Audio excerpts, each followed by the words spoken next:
Good morning, students. I am Dr. Preeti Ameta, Associate Professor, SDG Government College. BSc second year inorganic chemistry paper first का ये 15th video मैं आपके सामने लेकर के आई हूँ, जिसमें ऑक्सीडेशन रिडक्शन वाला अपना चैप्टर चल रहा है।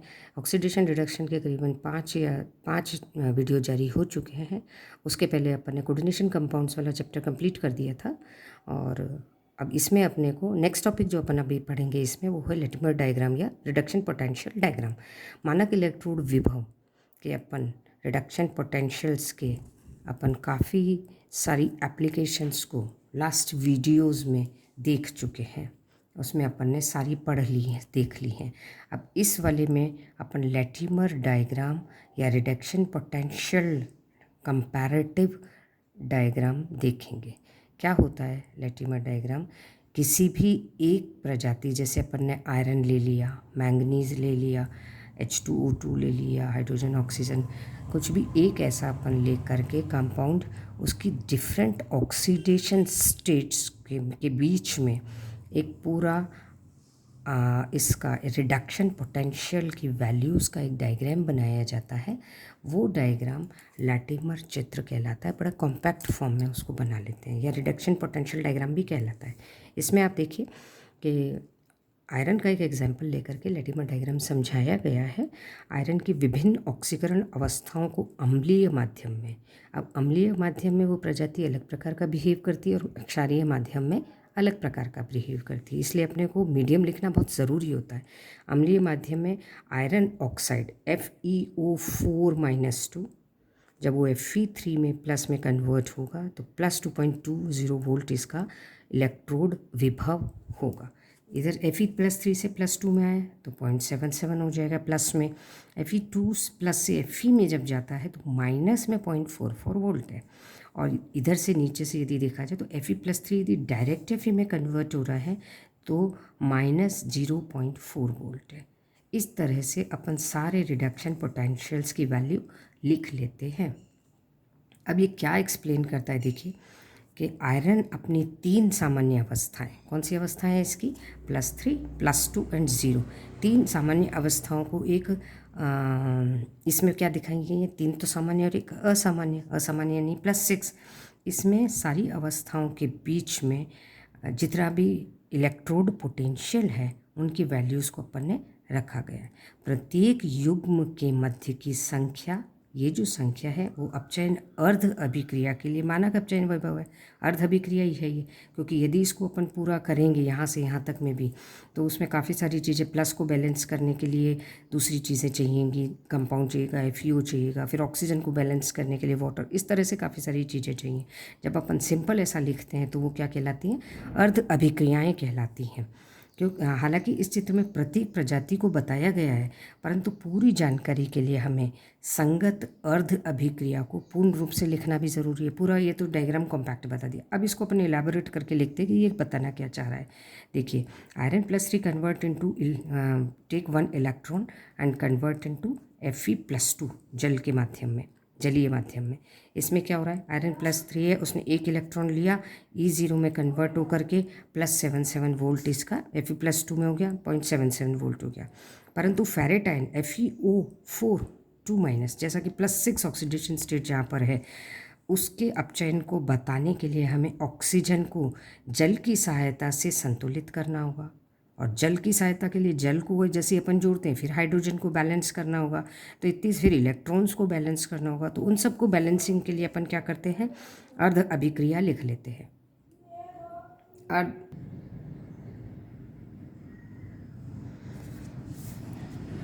इसमें Fe+3 और Fe+2, इसी तरह FeO के लिए अपन को हाइड्रोजन आयन और वाटर और ये सारी चीज़ें बैलेंस करनी पड़ती हैं। देखिए नीचे FeO4-, है, इसमें 8 पहले हाइड्रोजन आयन जोड़ेंगे, फिर उसमें 3 इलेक्ट्रॉन और आएंगे, तो Fe+3 जलीय हो जाएगा, वाटर हो जाएगा। वाटर और इलेक्ट्रॉन और सबको बैलेंस करने के लिए इतनी बड़ी इक्वेशन बनानी पड़ती है। इतनी बड़ी इक्वेशन के लिए अपने को इलेक्ट्रोड विभव का वैल्यू जो होता है वो काफ़ी फ्लक्चुएट हो जाता है। तो इसके लिए अपने को क्या करना है? +2.20 ये दिया हुआ है, लेकिन अपने ये काम का नहीं है। अपने को अर्ध अभिक्रिया लेकर के ही उसको सॉर्ट आउट करना है सारा। लेटिमर चित्र ऑक्सीकरण अवस्थाओं की श्रृंखला की रेडॉक्स जानकारी का कॉम्पैक्ट रूप है। ऑक्सीकरण अवस्थाएं किसकी? मेटल की। मेटल की डिफरेंट ऑक्सीकरण अवस्थाओं का एक चेन है, उस चेन के कॉम्पैक्ट लिख करके उसके जितने भी रेडॉक्स जानकारी होती है, इलेक्ट्रोड पोटेंशियल होता है, उसके बारे में बताता है। That is called the Latimer diagram. इसके अलावा ये किसी प्रजाति के रेडॉक्स व्यवहार की व्याख्या भी कर सकता है कि यहाँ पे ये अपचयित हो रहा है या ऑक्सीडाइज हो रहा है, किसी भी जगह पर इसमें कर सकता है। देखिए आयरन 3 के मध्य में, आयरन 3 के मध्य के उच्च धनात्मक मान यह इंगित करते हैं कि फेरेट आयन एक प्रबल ऑक्सीकारक है। Fe+3 से जब अपन Fe+2 की जाएंगे तो उच्च धनात्मक है। FeO4 से जब अपन Fe+3 की तरफ आ रहे हैं तो +2.2 है। इसका मतलब क्या हो गया? ये बहुत ज़्यादा प्रबल ऑक्सीकारक है, अर्थात आसानी से अपचयित हो जाता है। अपचयन विभवन का ऋणात्मक मान बताता है कि दाईं ओर की प्रजाति अपचायक है। जैसे कि Fe+2 से जब Fe में चेंज हो रहा है तो वो क्या बता रहा है? -0.44। इट मीन्स क्या हुआ? राइट साइड वाला, दाहिनी ओर वाली जो है Fe, ये क्या है? एक प्रबल अपचायक है। इस तरह से अपचायक और ऑक्सीकारक का आप पता लगा सकते हैं।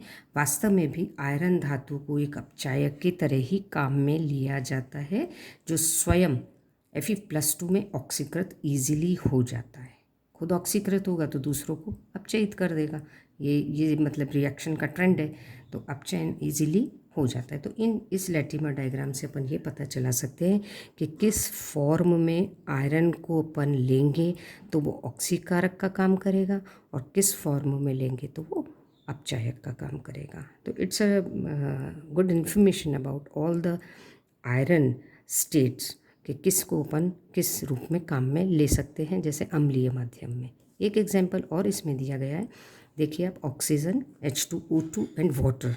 H2O2 -1 है, H2O -2 है और ऑक्सीजन 0 है। इधर से अपन जाएंगे तो ये +0.68 1.78 प्लस वोल्ट, और यहाँ से आ जाएंगे तो 1.23 वोल्ट। इस तरह से आया है और घटता हुआ माइनस में ऑक्सीडेशन नंबर है।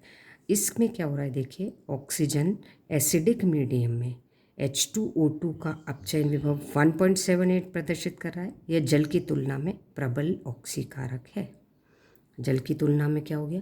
ये प्रबल ऑक्सीकारक हो गया क्योंकि प्लस में वैल्यू है। जल की तुलना में हाइड्रोजन परऑक्साइड आयरन को आयरन में ऑक्सीकृत कर देता है। और ये सही भी है कि यदि पानी में की बजाय अपन H2O2 का यूज़ करेंगे तो वो क्या करेगा? आयरन+2 को आयरन+3 में ईजिली ऑक्सीकृत कर देगा। ठीक है, इस तरह से अपन ये बता सकते हैं, ये ले सकते हैं कि किसको अपन ऐसे उत्प्रेरक की तरह डालेंगे तो रिएक्शन का रेट बढ़ जाएगा। इसमें देखिए एक और H2, इसके रिएक्शन देख लीजिए आप। H2O2 +2H आयन, 2 इलेक्ट्रॉन और लिए तो water +1.78, Fe+2 Fe+3 plus electron minus this होते रिएक्शन इस डायरेक्शन में चलेगी। इसके अलावा हाइड्रोजन परऑक्साइड के ऑक्सीकरण तथा अपचयन विभवों का योग +1.78 आता है। किसके आ रहा है? देखिए H2O2 और ऑक्सीजन, और इन दोनों का यदि अपन अलग अलग देखेंगे, H2O2 का पूरी रिएक्शन लिख दी +1.78, H2O2 की यदि जलीय और गैस ऑक्सीजन के साथ लिखेंगे तो ये तो हाइड्रोजन आयन के साथ है और ये ऑक्सीजन के साथ है तो 0.68। दोनों को यदि जोड़ते हैं तो +1.10 हो जाएगा इसको जोड़ने के बाद। तो हालांकि ये एक असमानुपात है, ये ऑक्सीडेंट का काम भी करता है और रिडक्टेंट का काम भी करता है, परंतु बलगति के रूप में तो ये बहुत धीमा धीमा रहता है। लेकिन थर्मोडायनेमिकली यदि देखा जाए तो रिएक्शन काफ़ी अच्छी चलती है। उत्प्रेरक जैसे आयोडीन का कई संक्रमण धातुओं की उपस्थिति में यह अपघटन बहुत तीव्रता से हो जाएगा। इसी तरह कोई भी ये सारे एक्चुअली कैटलिस्ट का पता लगाने के लिए भी ये लेटिमर डायग्राम बहुत काम आता है। जैसे हमारे शरीर में एंजाइम कैटलेज होता है, उस अभिक्रिया को उत्प्रेरित करता है यह, तथा नुकसानदायक जो H2O2 अपने बॉडी में रहती है उसको कन्वर्ट कर देता है। किस में कन्वर्ट कर देगा? हाइड्रोजन आयन में कन्वर्ट कर देगा।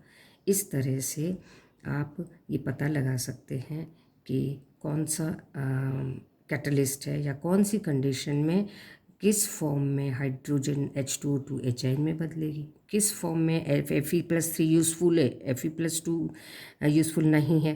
तो तो उसके डिफरेंट ऑक्सीडेशन स्टेट्स को किस फॉर्म में यूज़ किया जाए, ऑक्सीकारक या अपचायक के रूप में, उस चीज़ को लेटिमर डायग्राम वाला लेटिमर डायग्राम से इजीली समझाया जा सकता है। देखिए, अभी तक सभी उदाहरण अपन ने क्या लिए हैं, अम्लीय माध्यम में लिए हैं। अब अपन क्या करते हैं, क्षारीय माध्यम वाला उदाहरण भी ले लेते हैं।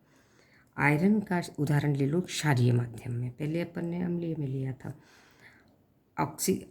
क्षारीय माध्यम में क्षारीय विलयन लेने पर आयरन के ऑक्सीकरण से प्राप्त आयरन 2 आयन तुरंत हाइड्रोक्साइड आयन से क्रिया करके अविलय आयरन 2 बना लेता है। जैसे अपन ने मेटल आयरन लिया Fe+2 और इलेक्ट्रॉन, यानी कि Fe क्या करता है, जैसे क्षारीय माध्यम में OH आयन प्रेजेंट होता है तो OH आयन के साथ FeOH2 बना के 2 इलेक्ट्रॉन निकाल देगा।